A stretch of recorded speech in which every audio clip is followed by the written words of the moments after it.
CBS News foreign correspondent Seth Doane was the only U.S. television network correspondent on the ground in Syria during that time. In his reporter's notebook, he reflects on what it was like reporting on that story while being surrounded by the sounds of explosions. Hey, I'm currently on assignment here in Seoul, South Korea, but a little less than a year ago I was reporting from Syria and the capital city, Damascus. It was my third trip into Syria in about a year. I was traveling at that time with Agnes Rao, the producer, and Andy Stevenson, the cameraman. It's always difficult to get into Syria. It takes some negotiating with the government to get a visa, to get permission to go in. But when we were there in April of 2018, it was very significant from a news gathering perspective. We had been anticipating some sort of reaction by the U.S. government following a chemical attack in the Damascus suburb of Douma. That chemical attack took place on April 7th in 2018, and we made our way to Lebanon, then crossed the border into Syria, and were there the only American network TV crew on the ground as President Trump made his announcement that the U.S. was going to launch airstrikes, and as they started launching airstrikes. In fact, it was quite surreal to be standing on the balcony reporting live for CBS News from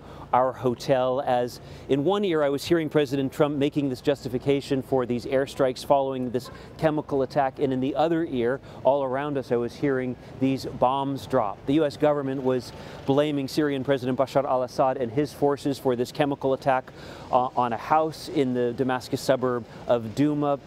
Syrian President Bashar al-Assad has said they did not carry out any sort of chemical attack, has all along denied that.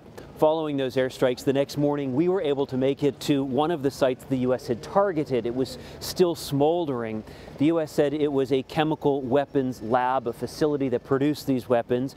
There, of course, the people on the ground told us it had nothing to do with that whatsoever. It was simply a research institution. Then a few days later, we were able to make it into Douma, part of the first group of journalists from the West who were able to see this war-torn area, speak with people, residents there who had been living through years of war, and also were able to see rebel weapons facilities going underground, surrounded by these grenades and mortars that they had been producing. And significantly, we were able to find our way to the house that had been bombed in that chemical attack.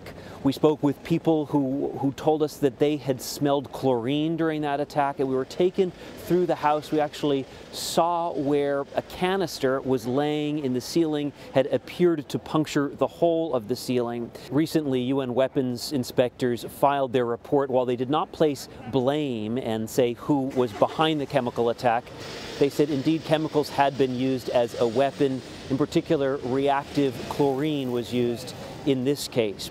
In these trips to Syria, we have traveled across the country to war-torn cities like Homs and up to Aleppo in Syria's north, where in particular one night I remember being in a concert in the Citadel, which once had been at the center of fighting. We were there for a concert to listen to music, and it was interesting to talk with Syrians who said this was a memory of what Syria had been before the war, simply listening to music, talking with their neighbors, and getting the chance to relax. And that was what struck me really more than anything else, the warmth and the hospitality of these people after so many years of war.